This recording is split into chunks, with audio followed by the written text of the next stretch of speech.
Few murders provoke as much shock and horror as when someone takes the lives of their own family members.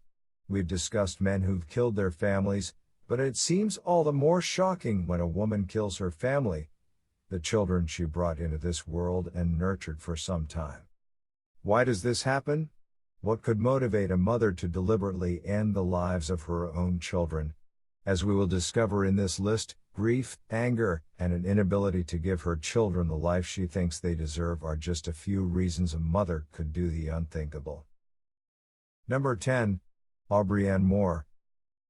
She would keep her kids home from school because the television said there would be a school bus accident that day. She would not eat food because she believed it was poisoned. She would stay up all night because she was convinced someone was outside, ready to break into her home. Such was the psychosis of Aubrianne Moore, single mother to 3 children, Elena, aged 2, Cassidy, 6, and Kyrie, 8. A Newaygo County, Michigan, social worker had stated in probate court that it was only a matter of time before Aubrianne endangered herself or someone else and should be committed to a mental institution. Less than 5 months later, on February 18, 2019, Aubrianne shot and killed her 3 children before turning the gun on herself. Using a fake doctor's note to remove the children from school, Aubrianne took the kids to lunch before going to a heavily wooded area on a property belonging to her great-grandmother. She then brought each child into the woods individually and shot them with a hunting rifle. Afterward, she put the bodies in her car and drove to her boyfriend's house. She shot herself in his driveway. Investigation into Aubrianne's life showed that she had been hospitalized in the past for her mental state and had been diagnosed with unspecified schizophrenia. Family members say there were actions being taken to remove the children from the care of their mother, but Child Protective Services was not involved. Overall, it is believed that she most likely was not taking her medication and had a psychotic break, leading to her horrific actions. Number 9.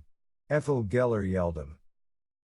On May 6, 1930, Ethel Yeldem took the 7 children from her second marriage into town to have a group photo taken. Afterward, she took them home, bathed each one, and tucked them into bed.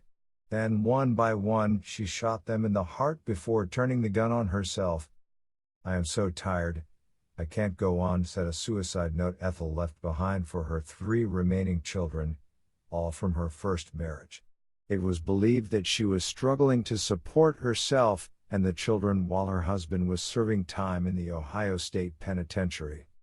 Police arrived on the gruesome scene to find Ethel still alive. After they did what they could for her wound below the heart, she was taken to the city prison to await her trial. 9 days later, however, she died suddenly of what the coroner believed was a blood clot to the brain. Number 8. Jennifer and Sarah Hart. The Hart family were well known in their area due to their participation in political rallies and festivals. Their son Devonta was even featured in a viral photograph of him tearfully hugging a cop during a police violence march after the shooting of Michael Brown in 2014. The lesbian couple adopted 6 children, and people thought they were inspiring and devoted, homeschooling and giving all of their time to the children, but behind closed doors, the situation was very different. For almost 10 years, child abuse allegations followed the Hart family. Parents Jennifer and Sarah constantly moved the family from state to state to avoid neighbors who called child services on the family and eventually removed them from school after one of the children reported abuse to a teacher, leading to Sarah being charged with malicious punishment of a child and misdemeanor domestic assault. In March 2018, just days before an impromptu trip to California that would end in the family members' deaths, a social worker had stopped by the house to check on the family's living situation after new allegations of abuse had surfaced. Police believe this was the motive behind the family eventually ending up in Mendocino, California, where they would meet their fate. With Jennifer driving, Sarah in the passenger seat, and all 6 kids in the back, Jennifer, without any hesitation, as indicated by the lack of tire or brake marks at the family's SUV off a cliff, plunging almost 30 meters, 100 feet, to a rocky shoreline below. A toxicology report stated that Jennifer had a blood alcohol level of 0.102, and Sarah and two of the children had a significant amount of a Benadryl-type substance in their systems. No one in the car was wearing a seat belt. After the crash, Jessica and Sarah, along with three of their children, Marcus, Jeremiah, and Abigail, were found in and around the vehicle. Devonta, Hannah, and Sierra, their other three children, were missing. Sierra's body was found a week later in the ocean near the crash site, and as the weeks progressed, authorities hoped Devonta and Hannah were traveling together and still alive. 10 months after the crash, though, partial remains discovered near the crash site were positively identified as Hannah's, confirming that she had not survived the crash and dashing hope that Devonta had survived as well. Devonta's remains have yet to be discovered. Number 7. Emma Cooper. Emma Cooper's life was not ideal after the birth of her last child. She was rendered mentally unstable, with long fits of insanity, and her husband was out of work, leaving them to scrape together to provide for their 6 children. But one night in June 1908, Emma wanted to show her family a great time, as it would, unbeknownst to them, be their last, by taking them to a special vaudeville show at the Alma Theater in Cadillac, Michigan. She bargained with the girl selling tickets to get the whole family in for 50 cents. And when the girl said this would be the only time it would be allowed at that price, Mrs. Cooper replied with, "You will never need to again because none of us will ever come here after tonight." And they never would be back. After returning home, Emma used chloroform to drug her family and then shot them all in the head as they lay in their beds. She then turned the gun on herself in the same fashion. Her son Fred survived the attack but had little recollection other than hearing a revolver go off and then waking up in the hospital. He died shortly after. Number 6. Rachel David. Emmanuel and Rachel David lived a very strange life with their 7 children in the 1970s. They lived in a $90 a night luxury hotel in Salt Lake City, Utah, though staff said they never saw Mr. David go off to work. The family never took their meals in the hotel restaurant, preferring room service and takeout to be delivered to the room, and they homeschooled their children, who the hotel staff rarely ever saw. Oh, and Emmanuel David thought he was God. But because Mr. David paid their room charge each day with a $100 bill and the family kept mainly to themselves, no one really ever questioned them. They just thought they were an overly religious, reclusive family. That was until August 1978, when Mrs. David pushed her 7 children off the 11th-story balcony before throwing herself over. All but one child, a teenage girl also named Rachel, succumbed to their injuries from the fall. Witnesses below said the older children seemed more willing to go, but the younger children struggled and clung to the bars of the balcony, forcing Mrs. David to remove their hands. After all the children had been pushed, witnesses called for Mrs. David to jump, too, so she did. Days before the murder-suicide, Emmanuel David took his own life by piping exhaust into his truck. He was being investigated for wire fraud for the cult he ran, Family of David. Though Mrs. David's exact motive for taking the lives of her children and herself is unknown, Mr. David's brother, also a member of the cult, believes the family was lost without Emmanuel and didn't know how to continue after his death. The daughter who survived the fall, Rachel David, lives with her uncle in Aurora, Colorado, where they still live the ideals of her father's cult. Number 5. Judy Kirby. On March 25, 2000, Judy Kirby, depressed and suicidal, turned without hesitation onto the wrong-way ramp of Indiana State Road 67 and drove for nearly 3.2 kilometers, 2 miles, reaching speeds of up to 160 kilometers per hour, 100 miles per hour, before she collided head-on with a minivan with 4 people inside. Rescue workers and police officers who arrived at the scene said it was one of the most brutal accidents they had ever seen. The physical damage to the victims, 3 of her children and a nephew inside her car as well as a father and 2 daughters in the minivan, was extensive. Somehow, Kirby survived. Many motives were given as to why Judy caused the crash that would take 7 lives. Her family said she had been suffering from postpartum depression ever since her youngest was born 5 months previous, and she was having relationship issues. Her defense attorney said it was an undiagnosed thyroid problem that caused her mental distress. Whatever the reason, Judy Kirby was convicted of 7 counts of murder, 4 counts of neglect of a dependent, and 1 count of aggravated battery, and will serve a 215-year prison sentence for her crimes. Number 4. Alma May Kepley McAninch. Using a breech-loading shotgun to murder 5 of her children, Mrs. McAninch had to break the gun, take out the spent shell, reload the weapon, place it between the eyes of each sleeping child, and pull the trigger. She would finish by pulling the trigger on herself.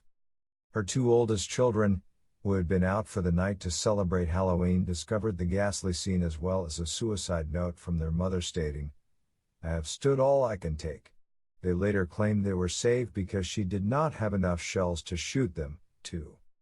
On the night of the murders, Mr. McAninch had been held overnight at the Polk County, Iowa, jail for an investigation into some petty crimes with his brother. Shortly after being released, he was reunited with his sons and learned of the fate of his family. He claimed he was afraid something might happen, as his wife had not been in the right state of mind for quite some time.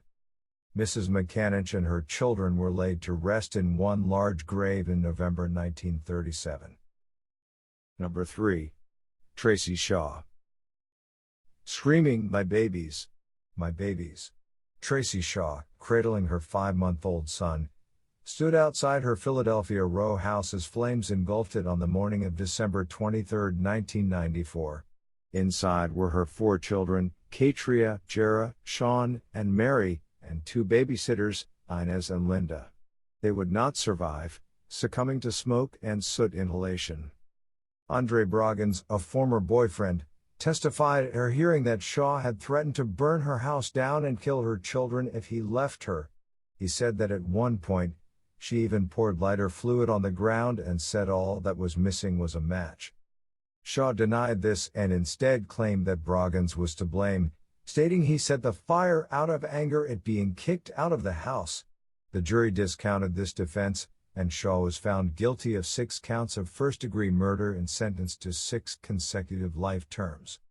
Surprisingly, Ronald Holman, the father of Sean, 4, and Mary, 2, his children with Tracey who perished in the fire, believes in Tracey's innocence and sends her money each month in prison. He claims to still love Tracey and wants justice for their children by having the real arsonist and murderer caught. Though she has run out of appeals and money, Shaw still continues to try to overturn her conviction by reaching out to friends and family. Number 2. Elizabeth Gregor. "You'll see when you get here," Elizabeth Gregor said to the Butler County, Pennsylvania, coroner on a summer's night in June 1963, right before she killed herself with a 12-gauge shotgun. Earlier that day, while they watched TV, she shot 3 of her children, Joseph Jr., 14, Thomas, 12, and Rosemary, 10, and then shot her 19-month-old twins, Richard and James, in their cribs. Claiming one of the children was sick, she called her husband Joseph and asked him to come home. As he entered the house, she shot him dead. The tragedy shocked the small town the Gregors lived in. Neighbors described Elizabeth as a nice person and had no idea that anything was wrong in the house. Elizabeth had been under a doctor's care for a nervous condition, and police found letters written by Gregor disclosing that she had apparently been planning the killings for weeks. However, a neighbor who had spoken with her on the phone earlier that morning said that Mrs. Gregor seemed to be doing fine and did not appear to be in any distress, making the eventual outcome of the day even more shocking and horrific. Number 1. Frances Newton. The case of the Newton family murders was one for debate up until the very end. On the night of April 7, 1987, while visiting her cousin, Frances Newton left a duffel bag with a gun inside at an abandoned house next to her cousin's. They then drove to Newton's apartment, where they discovered her husband Adrian dead behind the living room couch. Her 2 children were dead in their beds. All had been shot. Immediately, Newton was a suspect. She and her husband had been having marital problems. They'd both been having extramarital affairs, and Adrienne had developed a drug addiction.